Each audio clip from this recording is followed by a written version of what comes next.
Hello student, केएसएन chemistry classes में आपका स्वागत है। कैसे बच्चों आप लोग? आज हम यूनिट 2 में पृष्ठ रसायन यानी सरफेस केमिस्ट्री में लेसन 2 पढ़ने वाले हैं, जिसका नाम है उत्प्रेरण। ठीक है, लेसन फर्स्ट हमने पढ़ा था आपका विलयन यानी सोल्यूशन। यहाँ पढ़ेंगे दूसरा चैप्टर उत्प्रेरण, इंग्लिश में कहते हैं कैटालिसिस। ठीक है, तो इसमें से पेपर में आपके 100% आता है, कुछ ना कुछ 100% आपको मिल जाएगा। यहाँ तक ये जो मैं पढ़ा रहा हूँ 2014, 15, 17, 19 में आया है। ठीक है, मेरे थंबनेल में मेंशन है, तो देखिएगा आप लोग। तो उत्प्रेरण क्या है? ठीक है, तो वह पदार्थ जो किसी भी रासायनिक अपक्रिया की गति को परिवर्तित कर देता है। परिवर्तित में हमने ब्रैकेट में लिख रखा है कम या ज़्यादा, और स्वयं अपरिवर्तित रहते हैं। ठीक है, उत्प्रेरक कहलाते हैं। अब वह अपक्रिया क्या कहलाएगी? उत्प्रेरण कहलाएगी। तो कहने का मतलब है, मान लीजिए जैसे आप किसी लैब में हैं और लैब में आप कोई प्रयोग कर रहे हैं। ठीक है, आप किसी क्रिया जब आप प्रयोग कर रहे हैं तो वह प्रयोग करने में 5 घंटा लग जाएगा। अब 5 घंटे तो नहीं बैठा जा सकता ना, तो वहाँ पर क्या करेंगे, मान लीजिए हमने कोई उत्प्रेरक उसमें डाल दिया जो प्रयोग कर रहे हैं। जैसे ही हमने उत्प्रेरक डाला तो वह क्रिया जो 5 घंटे में हो रही थी, अब वह 5 मिनट में हो गई। ठीक है, तो क्या हुआ, अब क्रिया की दर को क्या किया उसने, अब क्रिया की गति को क्या किया, जो बहुत लेट चल रही थी उसको बढ़ा दिया कि नहीं बढ़ा दिया। ठीक है, अब मान लीजिए कोई क्रिया सेकेंडों में हो रही है, आपको नहीं समझ में आ रही है, आपने उसमें उत्प्रेरक डाला, अब वह क्या हुई, सेकेंड से मिनट में बदल गई, यानी 5 मिनट या 10 मिनट इतने में होने लगी। अब आपको रिएक्शन वह अपक्रिया वह जो प्रयोग कर रहे हैं वो आपको आसानी से समझ में आने लगी है।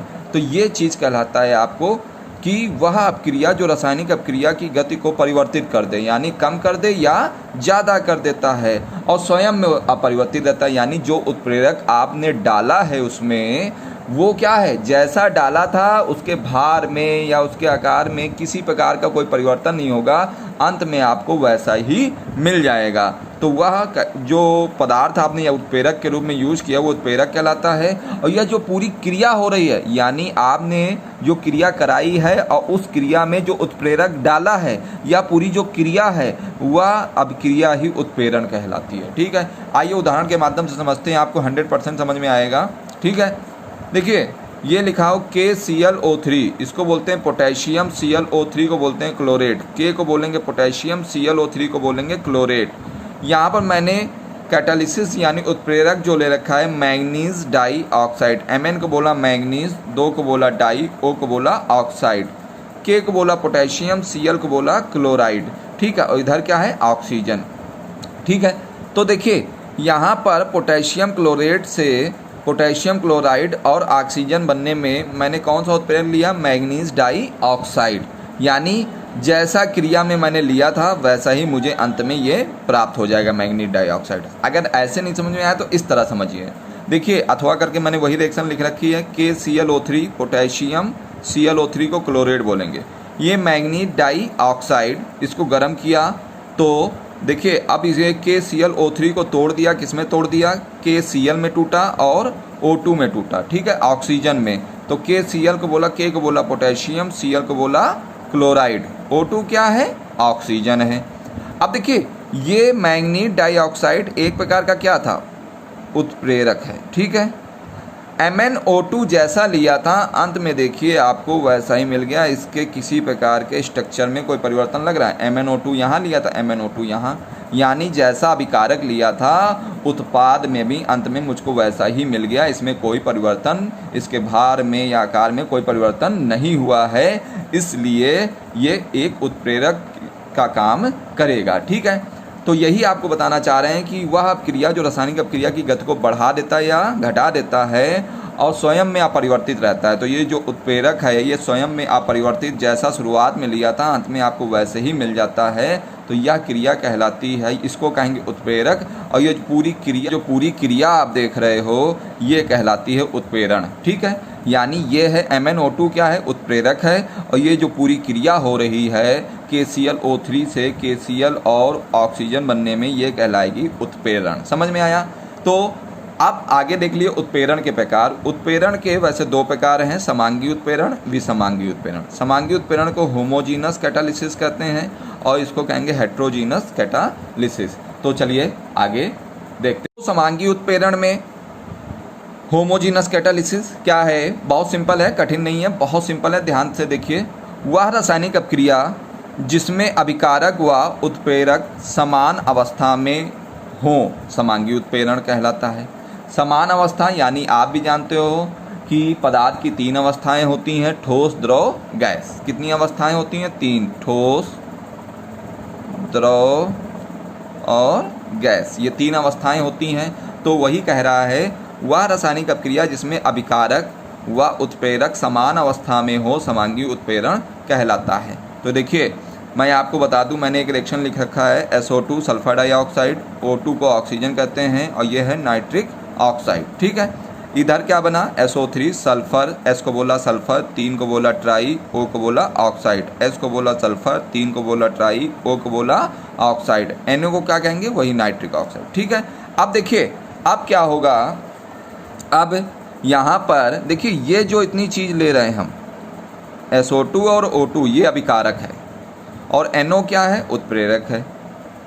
और ये जो आप बना रहे हो यहाँ तक, ये है उत्पाद और ये क्या है?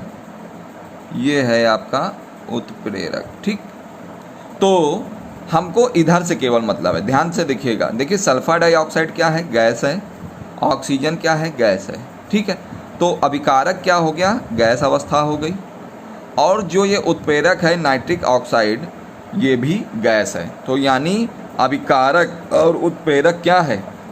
दोनों की अवस्थाएं समान है, यानी अभिकारक भी गैस है और उत्प्रेरक भी गैस है। अवस्था समान है कि नहीं समान है?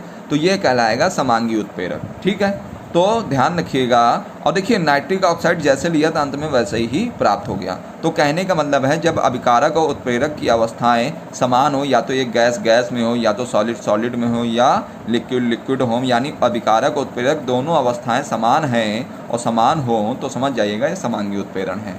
अब विषमांगी उत्प्रेरण क्या होता है? इसका जस्ट उल्टा सॉरी, वह रासायनिक अपक्रिया जिसमें अभिकारक व उत्प्रेरण भिन्न भिन्न को आप अलग अलग कह सकते हो।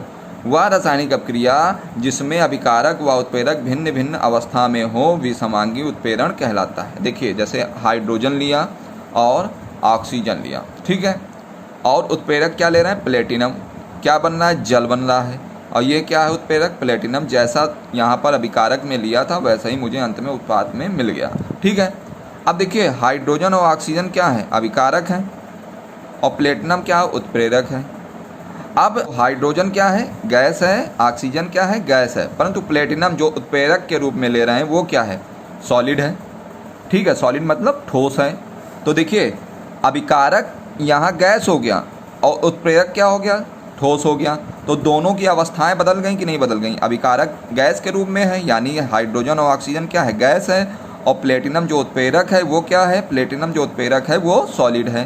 तो दोनों की अवस्थाएं चेंज हो गई, यानी अलग अलग हैं, भिन्न भिन्न हैं। तो ये कहलाएगा विषमांगी उत्प्रेरण। तो यही चीज़ मैंने ऊपर बताया था, जब अभिकारक और उत्प्रेरक समान अवस्था में हो, यानी गैस गैस में हो, और इसी जगह अभिकारक और उत्प्रेरक दोनों अलग अलग अवस्था में हो, यानी अभिकारक गैस और उत्प्रेरक सॉलिड यानी ठोस, तो ये कहलाएगा विषमांगी उत्प्रेरण। और ये क्या कहलाएगा?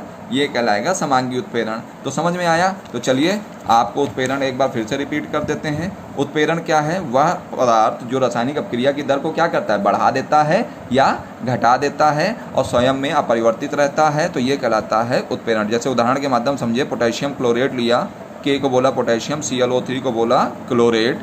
अब मैग्नीज डाइऑक्साइड मैंने उत्प्रेरक के रूप में लिया है। तो जैसे क्रिया में शुरुआत में मैंने लिया था, अंत में देखिए मुझको वैसे ही मिल गया। MnO2 यहाँ भी है तो MnO2 यहाँ भी है, इसमें कोई चेंज इसके स्ट्रक्चर में या फार्मूले में कोई चेंज नहीं है। जैसा लिया था अंत में मुझे वैसे ही मिल जाता है। KClO3 टूट जाता है, किसमें टूट जाता है? KCl, यानी K को बोलते हैं पोटेशियम और Cl को बोलते हैं क्लोराइड। O2 क्या है? ऑक्सीजन।